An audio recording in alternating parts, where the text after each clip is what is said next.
Salam bir də müəllimlər, hər vaxtınız xeyir olsun. Birinci dərsimiz sürət qabiliyyəti idi və ikinci dərsimiz olacaq sürət güc qabiliyyəti. Sürət güc qabiliyyəti keyfiyyəti olmayan hərəkət qabiliyyətdir. Və niyə görə keyfiyyəti olmayan hərəkət qabiliyyətdir? Çünki iki hərəkət qabiliyyətdən əmələ gəlmişdir və sürətlə və qüvvə qabiliyyətindən əmələ gəldiyinə görə keyfiyyəti olmayan hərəkət qabiliyyətdir. 6 tədris vahidimiz var və 5 keyfiyyətimiz var. Keyfiyyəti olmayan hərəkət qabiliyyət sürət güc qabiliyyəti hesab olunur.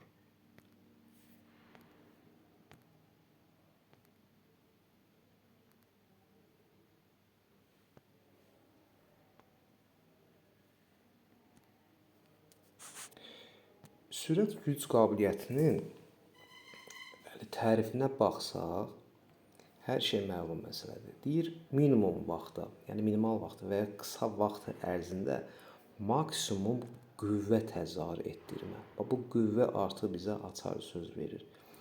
Yəni buna qüvvənin növü də var, yəni partlayış qüvvəsinə eyni olaraq bu təriflə eynidir. Deyir, məsafənin mümkün qədər minimum vaxtda maksimum qüvvə təzahür etdirmə. Yəni qısa vaxt ərzində maksimum qüvvə təzahür etdirmə və buna partlayış qüvvəsi deyirlər.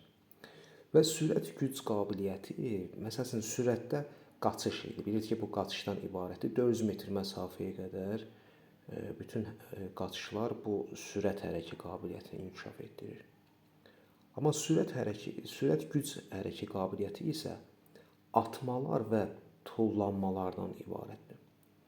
Və atmalar varsa və ya tullanmalar varsa, bu olacaq sürət güc qabiliyyəti.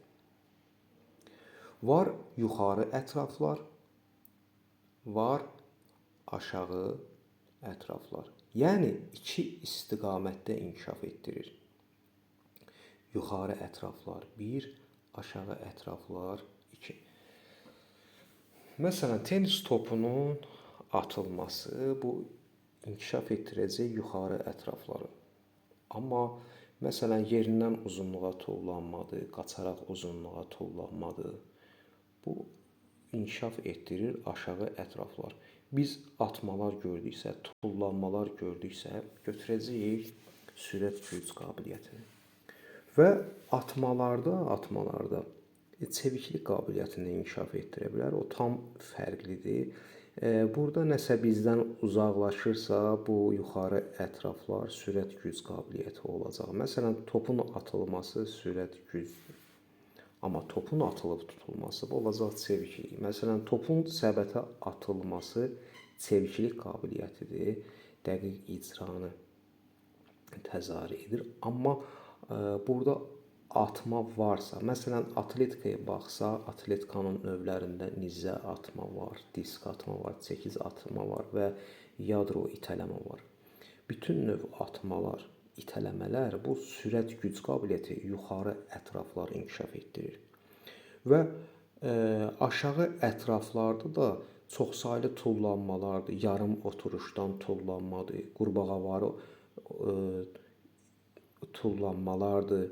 Bütün növünə sonda atmalar var, tullanmalar varsa bu sürət güc qabiliyyətini inkişaf etdirir. Və sıçrayış elementləri varsa, yəni sıçrayış nədir? Tullanmalar varsa, bu da olacaq sürət güc qabiliyyəti.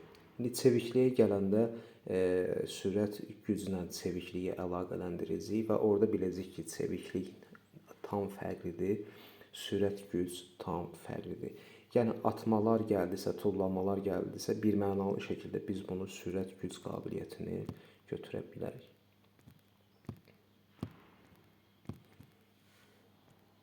Gəldik komponentlərinə. 2 komponenti var. Sürət və sürətli qüvvə. Bayaq dedik ki, 2 hərəkət qabiliyyətdən əmələ gəlib. Sürətlə qüvvə demək, keyfiyyəti olmayan hərəkət qabiliyyətdir.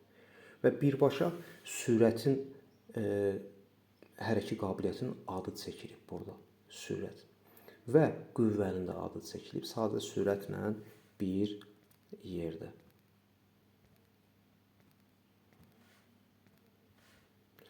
Yaş dövrü 12-15 yaş hesab olunur. Əlaqəli olduğu hansı hərəkət qabiliyyətlərdən əmələ gəlmişdir? Sürət və qüvvə və sürət hərəkət qabiliyyətindən və qüvvədən əmələ gəlib və əlaqəli olduğu hərəkət qabiliyyətlərdə iki hərəkət qabiliyyət var. Sürət və qüvvə.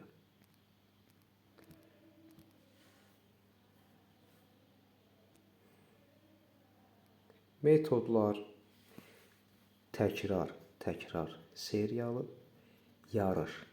Burada artıq dairəvi var. İnterval, oyun metodlarından istifadə edilir. Funksiyonal sistemlərlə əlaqəsi diqqət edək. Dayaq hərəkət aparatı, ürək-damar sistemi və qüvvə. Bax, bunu da bir açar söz kimi götürə bilərik. Bunda ümumiyyətlə qüvvə çoxdur. KSQ qiymətləndirməsi.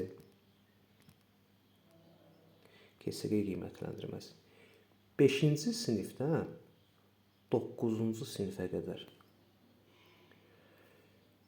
qaçaraq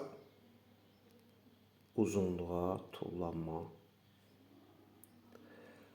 qaçaraq hündürlüyə tullanma, bir də 150 qram tenis topunun atılması 5-dən 9-a qədər aparılan KSQ qiymətləndirmədir. Və gəldik 10-11-ci sinifdə isə 11-ci sinifdə 11-ci sinifdə müəllimlər yenə burada qaçaraq uzunluğa tullanma var. Qaçaraq uzunluğa tullanma, qaçaraq hündürlüyə tullanma və oğlanlarda 700 qram qumbaranın atılması, qızlarda isə 500 qram qumbaranın atılmasından istifadə edilir.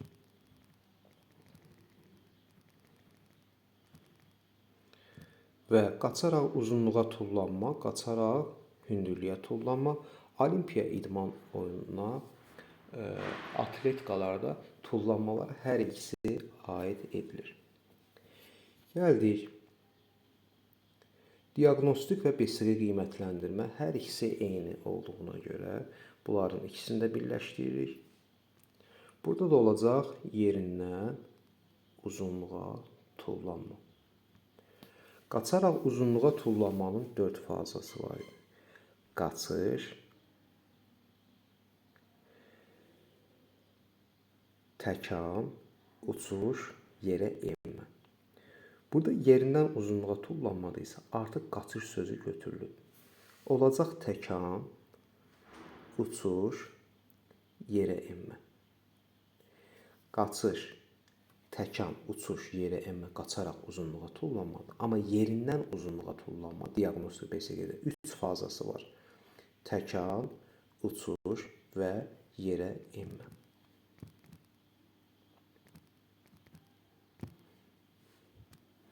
Bəli, keyfiyyəti olmayan hərəkət qabiliyyətdir. Tam doğru. Bayaq dedim, neçə istiqamətdə inkişaf etdirir. 2 istiqamətdə yuxarı ətraflar, aşağı ətraflar. Qaçaraq uzunluğa tullanmanın fazalarının açıqlaması var. Məsələn, qaçışda deyir ki, optimal sürət yaratma. Təkanda şaquli istiqaməti maksimum, amma üfüqi istiqaməti isə minimuma indirir. Uçuş fazasında, müəllimlər, yerə enməyə hazırlaşır. Artıq bu göydədir, yerə enməyə hazırlaşır. Yerə enmədə isə artıq deyir ki, yerə enməni minimuma çatdırır. Yəni bu da 4 fazasının 4-ünün də açıqlaması budur.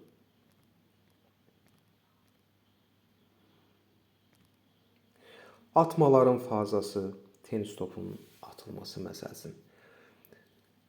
Qaçışdır 1, 2 atmaya hazırlıq, 3 atma, 4 isə dayanma. Bu qədər müəllimlər, sağ olun, salamat qalın. İnşallah növbəti dərsimiz ərgənlik olacaq. İzləməyi unutmayın.